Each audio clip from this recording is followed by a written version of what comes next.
What do you want in life? What's my purpose in life? Why am I here? What do I love? What am I passionate about?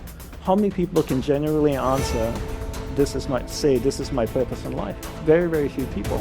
Once you're clear with your purpose, you know what to concentrate on, and you know what to direct your finite amount of energy towards. If you're conditioned, it's because you have allowed yourself to become that. And if we've conditioned ourselves to believe certain kinds of things, and one of the things that we kind of believe and hang on to and live with is this whole idea that all of the things that happened to me in my past are what are keeping me from doing what I'd like to do today. So we hang on to these things and we fill ourselves with blame. You have some options. Here you are exploring the variety of your environment and coming into alignment with who you really are, and then allowing all of that to flow through you too. So in every moment in time, you have the option of focusing in a way that increases and enhances your alignment and your joy, which causes you to resonate with everything you put into your vortex, or something else. There really are not so many other choices, are there? You can focus on a problem. You cannot have enough money and feel bad because you are attached to the money, or you can not have enough money and feel good as you're anticipating more coming. But the consequence or the circumstance of the money does not need to dictate to you how you feel. That is the problem with getting attached to something that you can't control, is that it leaves you like a puppet with no strings. It's about not putting your attachment in all the wrong places, not putting it in what is temporary, but putting it in what is steady. And then in that steady attachment or alignment, then you can just flow it to whatever is currently in your now, flowing through your experience. You can't give away what you don't have. People who are not good at giving away love can't give away love because they don't have it to give away. If I want to give you a dozen oranges, I can't give you those dozen oranges unless I go out and pick up 12 oranges someplace. Otherwise, all it is just empty rhetoric. And the same thing is true of virtually everything in your life. You can't give away love for others if you don't have love in here to give away. If what you have in here is contempt, if what you have in here is anger, if what you have in here is fear, then these are the things you're going to be giving away in your life. Every one of you are drawing a picture with your life. You're the artist. Your hands and your feet are the paintbrushes. And the choices and decisions you're making right now are the paint strokes. You can paint whatever picture you want to paint. You can become whatever you want to become.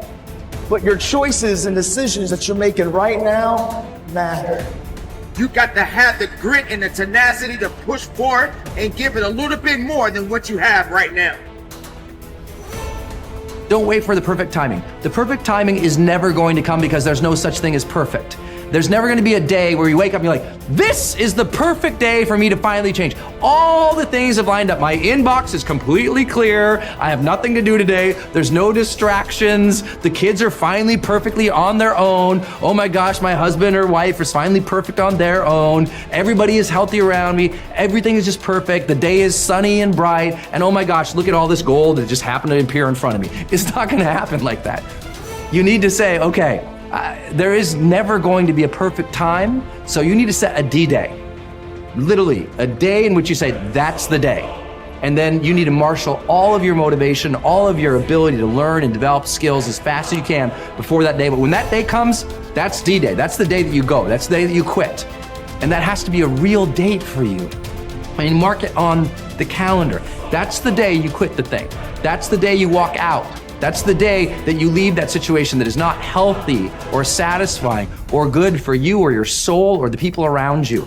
That you have to have that date. It has to be scheduled or you'll never do it. You'll just keep saying, oh, one day things are gonna be, the people who say one day, they end up at the end with a collection of days that were so far from perfect that they're in a state of misery now. They never landed in the land of their dreams because they were always marching in something that was miserable to them, right? At some point, The only way that life changes is that you change your course. And don't wait for a perfect day. So what's your date? People who earn large incomes aren't lucky, and they're not crooks as those without money are so fond of pretending, nor are they endowed with more brains or talent necessarily than their friends and neighbors, nor are they privy to occult secrets, and only a very few were lucky enough to have had rich fathers or grandfathers. Most of the people earning the big incomes today started the same way you and I did, and most other people. The only difference between the men who earn big incomes and those who earn small incomes is that those earning big incomes decided to earn more. They're the people who made it their business to earn more. You see, people do what they make up their minds to do. So get rid of the ancient superstition once and for all that people who earn big money are special people, are lucky, or get the breaks, or had money to begin with, or knew someone, or are smarter, or anything else. These are alibis. They can all be disproved 1,000 times. The reason there are so many of these alibis around is that men who fail to make the grade financially are seldom honest enough to just admit that they really didn't try and keep trying.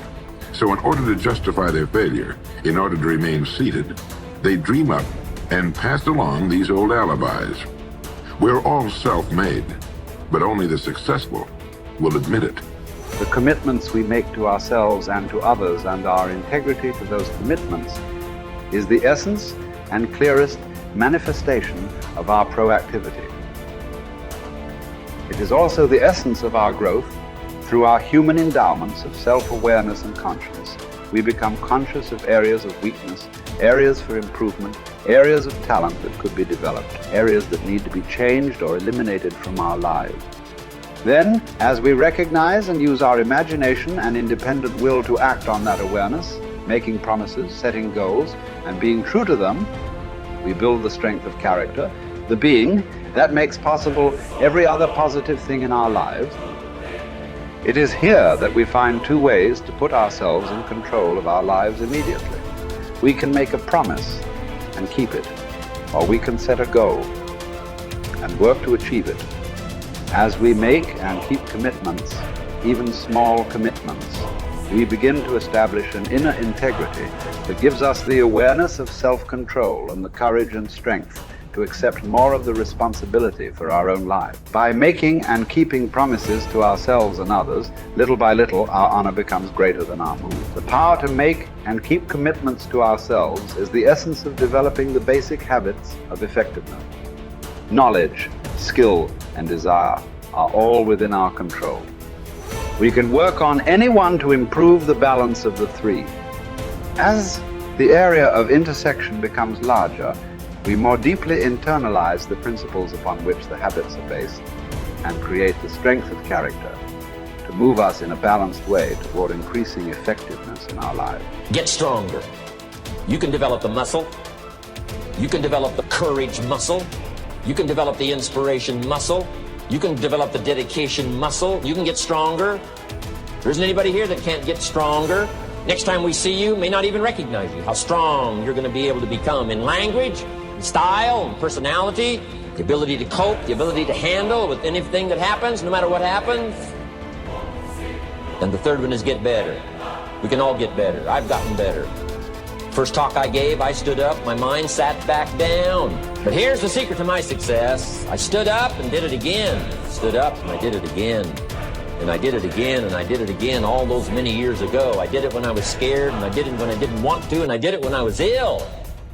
And I did it when it didn't work well, and I did it when they didn't appreciate it, and I didn't a lot of times when I didn't know much what I was doing. I just did it anyway.